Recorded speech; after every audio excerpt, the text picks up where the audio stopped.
আজকের জুমার আলোচনা হচ্ছে নেককার এবং বদকার ব্যক্তিবর্গের মৃত্যু।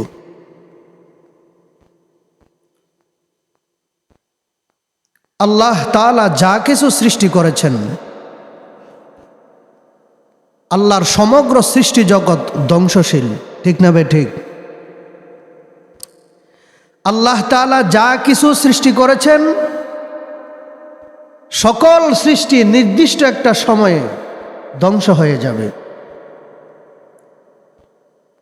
গাছপালা, তরুলতা, বৃক্ষরাজি, কীট পতঙ্গ যা কিছু আমাদের নজরে, আমাদের চক্ষু গোচর হয়, যা কিছু আমরা দৃষ্টিগোচর করি, আমার আল্লাহর নিদর্শন যেগুলি, সমস্ত কিছু নির্দিষ্ট একটা সময়ের মধ্যে ধ্বংস হয়ে যাবে। আল্লাহর সমগ্র সৃষ্টি জগতের মধ্যে আমার আল্লাহ তাআলা খাস করে মানব জাতি সৃষ্টি করেছেন। এই মানব জাতি সৃষ্টি জগতের মধ্যে সবচাইতে উচ্চ জাতের সৃষ্টি এবং সবচাইতে সেরা সৃষ্টি। এই জন্য আল্লাহ পাক বলেছেন আশরাফুল মাখলুকাত, সৃষ্টির সেরা জীব। এই আশরাফুল মাখলুকাত তার সময়সীমা অনুযায়ী সেও ধ্বংস হয়ে যাবে, ঠিক না বে ঠিক? এই আশরাফুল মাখলুকাত নির্দিষ্ট একটা সময়ের মধ্যে আল্লাহর দরবারে চলে যাবেন। আল্লাহর পক্ষ থেকে যেইভাবে এসেছে, আবার আল্লাহ তাআলার ডাকে সাড়া দিয়ে আবার সেও চলে যাবে। যিনি সৃষ্টি করেছেন তিনির হুকুমে আবার এই মানব জাতি মৃত্যুবরণ করবেন, ঠিক না বে ঠিক?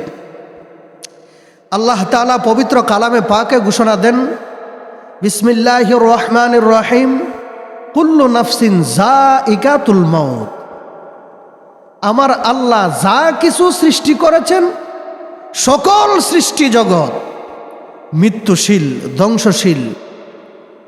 জীব, জান, আত্মা যার ভিতর আছে সে একদিন না একদিন মৃত্যুর পিয়ালা পান করতে হবে। আমার আল্লাহ ইঙ্গিত দিচ্ছেন, আমি আশরাফুল মাখলুকাত সৃষ্টি করেছি এবং আমার এই আশরাফুল মাখলুকাত পৃথিবীর প্রতিনিধি, খলিফা, তাদেরকে আমি বিবেক দিয়েছি। তারাও নির্দিষ্ট একটা সময়ে মৃত্যুর স্বাদ গ্রহণ করতে হবে, ঠিক না বে ঠিক?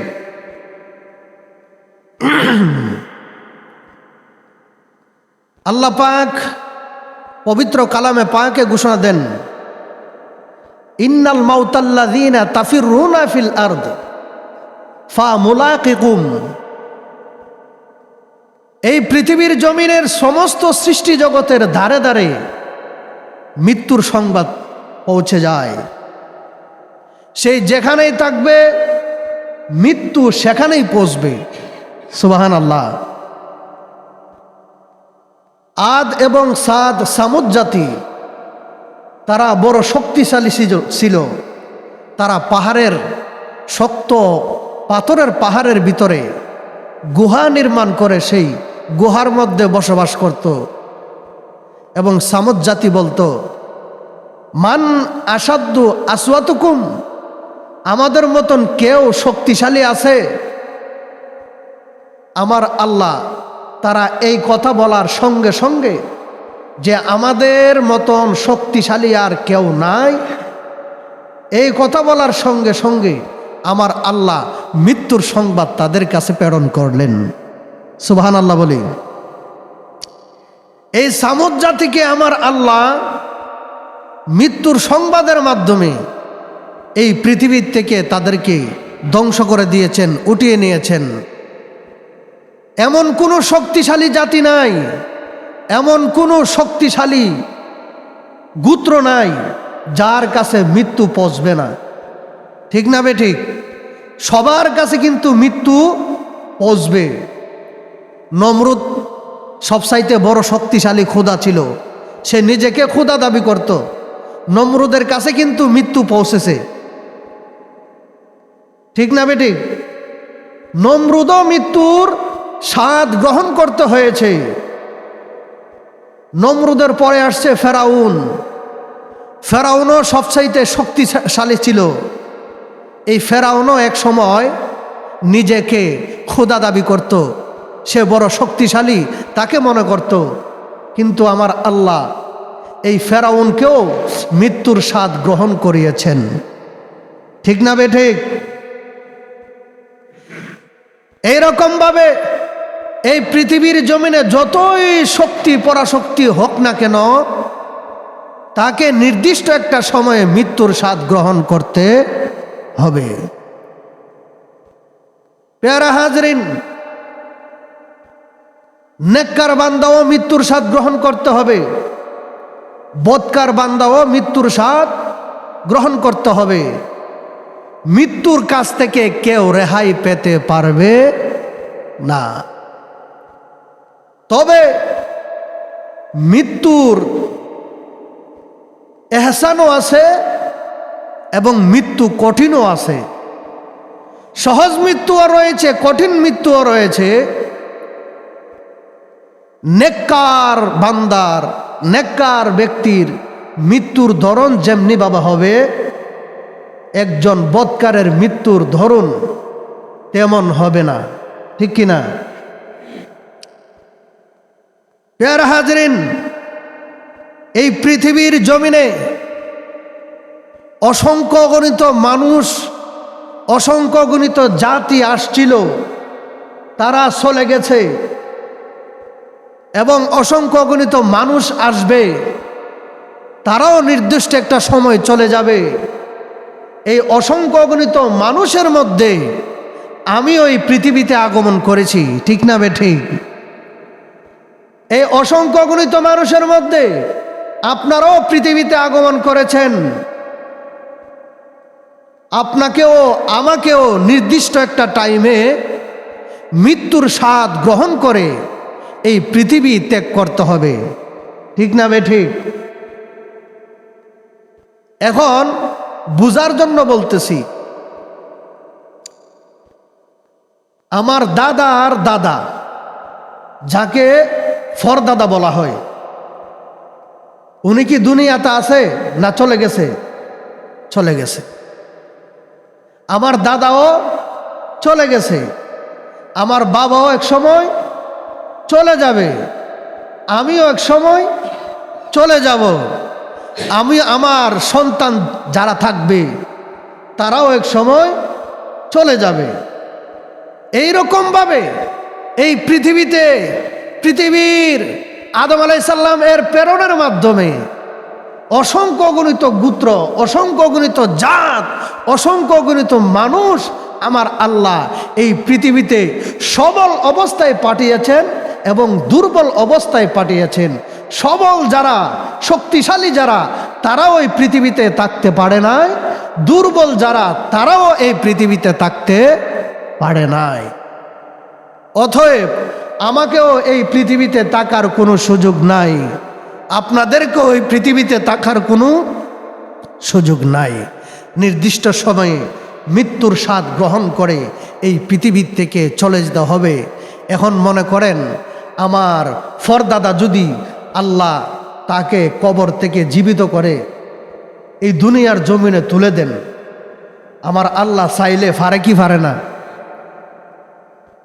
আমার আল্লাহ যদি আমার ফরদাদাকে, অর্থাৎ আমার দাদার দাদাকে বা দাদার বাপকে আল্লাহ হুকুমের মাধ্যমে জীবিত করে যদি এই পৃথিবীর জমিনে প্রেরণ করে, প্রেরণ করার পরে ওই ব্যক্তিটা যদি এখন আমি যেই বাড়িতে বসবাস করি এই বাড়িতে আসিয়া যদি, ওই জায়গায় আসিয়া যদি বলে, এই তোমরা কারা, এই বাড়ি, এই জায়গা, এই সম্পত্তি এইগুলা তো আমার, এরকম যদি বলে, তাহলে আমরা কি মানব? কেউ আমার কথা কি বুঝে আসে নাই? আমার দাদার দাদা যদি আসিয়া এখন বলে এই তোমরা কারা, এই জায়গা, এই সম্পত্তি, এই বাড়ি, এই ঘর, এই সমস্ত কিছু তো আমার, তোমরা বের হয়ে যাও। আমরা এই কথা বলার সঙ্গে সঙ্গে ওনাকে আমরা দূর দূর করে তাড়িয়ে দেব, ওনাকে চিনব না। কিন্তু মূলত এই সই সম্পত্তি উনার, ঠিক না? আবার উনার দাদা যদি আসিয়া বলে হে তুমি কে, এই সম্পত্তি তো আমার, উনিও উনাকে দূর দূর করে তাড়িয়ে দিবে। পেয়ারা হাজিরিন, বুঝার জন্য বলছি, মূলত আমাদের যে সই সম্পত্তি রয়েছে, আমাদের যে বাড়ি গাড়ি এইগুলা রয়েছে, এই সই সম্পদ মূলত কিন্তু আমাদের না। আপনি পরিশ্রম করছেন, বলতে পারেন আমি ইনকাম করে আমার সম্পত্তি আমি জুড়াইছি, আমার সম্পত্তি আমি ইনকাম করেছি, কিন্তু মূলত সম্পত্তির মালিক হচ্ছেন আমার আল্লাহ। যেমনিভাবে আমার ফরদাদা ওনার পরিশ্রমে এই সম্পত্তি ফেলাম, আমার দাদার পরিশ্রমে সম্পত্তি ফেলাম, বাবার পরিশ্রমে সম্পত্তি ফেলাম, আমার পরিশ্রমে আমার সন্তানাদি সম্পত্তি পাবে। এক সময় আমার নাতিপুতির কাছে বা আমার এই নাতিপুতির তাদের ফরের বংশের কাছে যদি আল্লাহ আমাকে জীবিত করে পাঠিয়ে দেয়, যাও তুমি তোমার অবস্থানে যাও, আমি যদি আসিয়া বলি তোমরা কে, এই বাড়ি ঘর তো আমার, আমাকে যেমনিভাবে দূর দূর করে তাড়িয়ে দেবে, আমার আল্লাহর সম্পত্তি সব কিছু নির্দিষ্ট একটা সময়ে আমার আল্লাহ আমাকে তেমনিভাবে এই পৃথিবী থেকে দূর দূর করে তাড়িয়ে দিবেন। ঠিক না বে ঠিক? মূলত সমস্ত সম্পত্তি হচ্ছে আমার আল্লাহর। একটা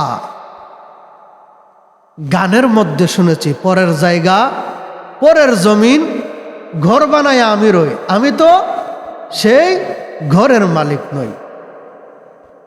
এই সম্পত্তি আল্লাহ আমাদেরকে বসবাস করার জন্য দিয়েছেন, কিন্তু এই সম্পত্তির মালিক হচ্ছেন আমার আল্লাহ।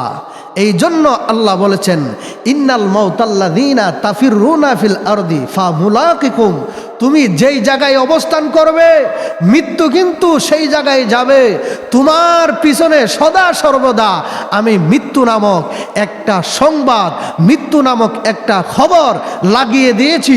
তুমি যদি মাটি ভেদ করে মাটির নিচে গিয়েও লুকিয়ে থাকো, তুমি যদি পাথরের গুহার মধ্যেও লুকিয়ে থাকো, তাহলে মৃত্যু তোমার পিছু ছাড়বে না, ওইখানেও তোমাকে মৃত্যু পাকড়া করবে। নেককার মৃত্যু আর বদকার মৃত্যু।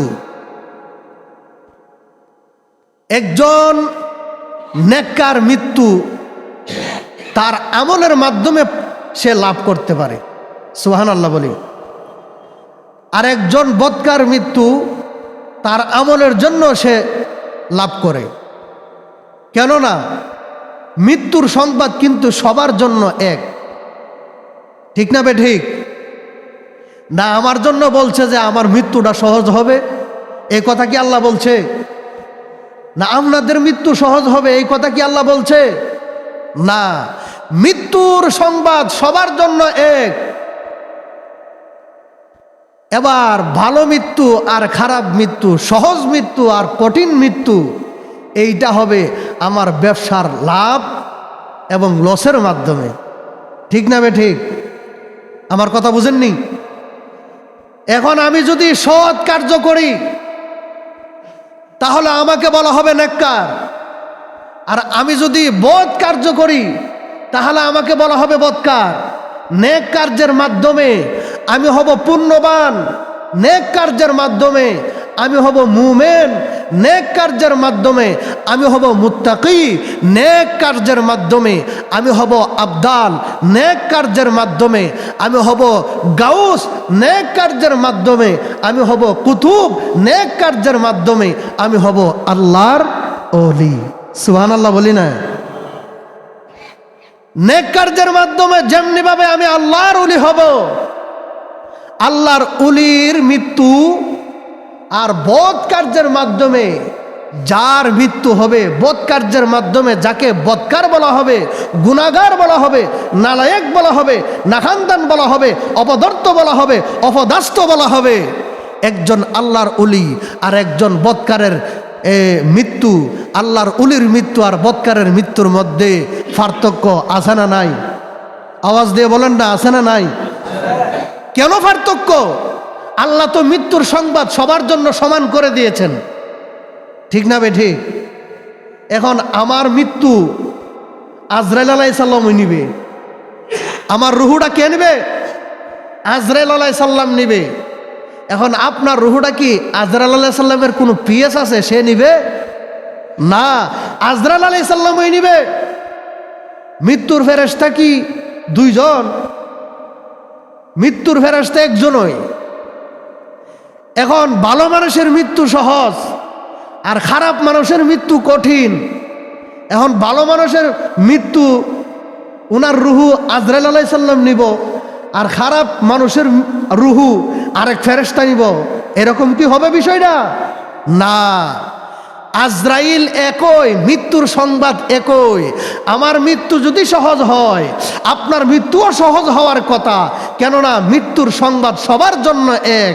আমার জন্য মৃত্যুর সংবাদ একটা আর আপনার জন্য মৃত্যুর সংবাদ আরেকটা না, একই মৃত্যুর সংবাদ, কিন্তু আমরা এখানে সহজ এবং কঠিন আমাদের নিজেদের কুকর্মের মাধ্যমে আমরা সেই ফলাফল পেয়ে থাকি, ঠিক না বে ঠিক?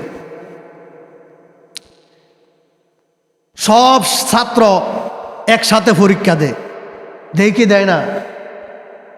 সব ছাত্র একসাথে পরীক্ষা দেয়। এখন সকলের রেজাল্ট কি এক সমানই হয়? না, একজনে পায় গোল্ডেন প্লাস, একজনে পায় এ প্লাস, একজনে পায় এ, একজনে পায় বি, আরেকজনে পায় সি, আরেকজনে পায় ডি, আরেকজনে পায় এফ। এফ মানে একবারে ফেল। এখন ডি যে বেটা পাইল, লোকটা সমান সমানে কোনো মতে সে গুদারা ভার হয়ে গেল, ঠিক না বে ঠিক? আর গোল্ডেন প্লাস যে বেটা স্বর্ণপদক পাইল, বেটা কি আরেক ছাত্র? এই বেটা তো তার সমান ছাত্রই, ঠিক না বে ঠিক? লোক যেই বেটা গোল্ডেন প্লাস পাইল আর যেই বেটা ডি পাইল, কোনো মতে পাস করলো, এই বেটা কি আরেকটা সেশনের ছাত্র, আরেক জগতের না জগতেরই মানুষ? জগতেরই মানুষ। একই সাথে লেখাপড়া করলো, একই সাথেই উঠা বসা করলো, একই সাথেই পরীক্ষা দিল, একই সাথেই খাতা জমা দিল, একই সাথেই খাতা দিল, একই সাথেই প্রশ্ন দিল, একই সাথেই সমাধান করলো। এখন এক বেড়া এত বেশি, আরেক বেড়া এত কম কেন? সে তার আমল নামা অনুযায়ী, তার কর্ম অনুযায়ী সে ফল পাইল, আর যিনি স্বর্ণপদক পাইল সে তার কর্ম অনুযায়ী স্বর্ণপদক পাইল, ঠিক না বে ঠিক? এখন আমার মৃত্যু সহজ হবে আর আপনার মৃত্যু কঠিন হবে, বুঝতে হবে আমার আমল নামা বেশি আর আপনার আমল নামা কম। এখন আল্লাহ আমারে দুনিয়াত ফাটাইছে যেইভাবে, আপনাকেও পাঠাইছে সেইভাবে। এখন আমাকে কি আসমান থেকে ফাটাই দিছে? মা নসল দিয়ে ওই আমি দুনিয়াতে আসছি, আপনিও এইরকমভাবে দুনিয়াতে আসছেন। আপনি যা শিক্ষা নিচ্ছেন আমিও তা শিক্ষা নিয়েছি। আল্লাহ আমাকে এক্সট্রা কোনো কিছু শিক্ষা দেয় নাই।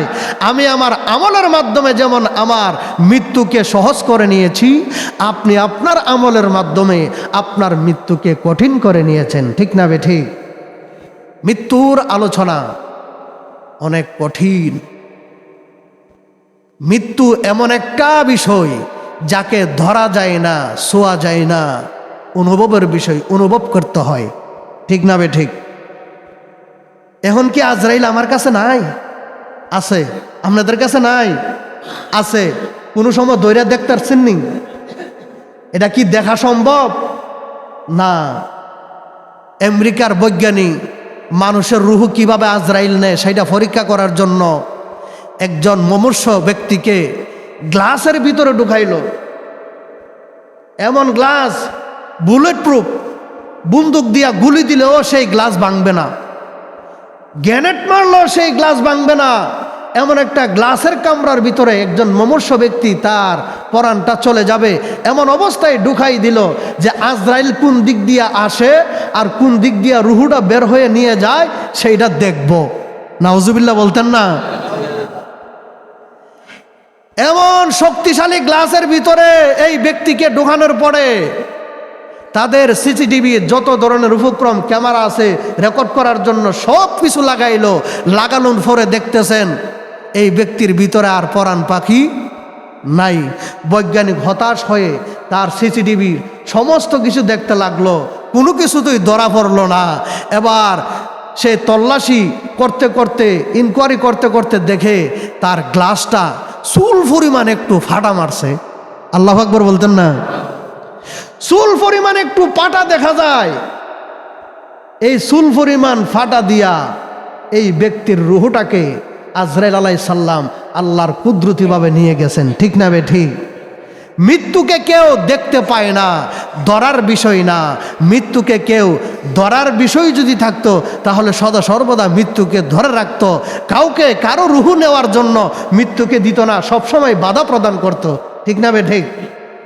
আল্লাহ পাক আমাদেরকে সঠিক বুঝ এবং নেক আমলের মাধ্যমে এই শাবান মাসের বরকত হাসিল করার তৌফিক দান করুক। সকলে বলি আমিন।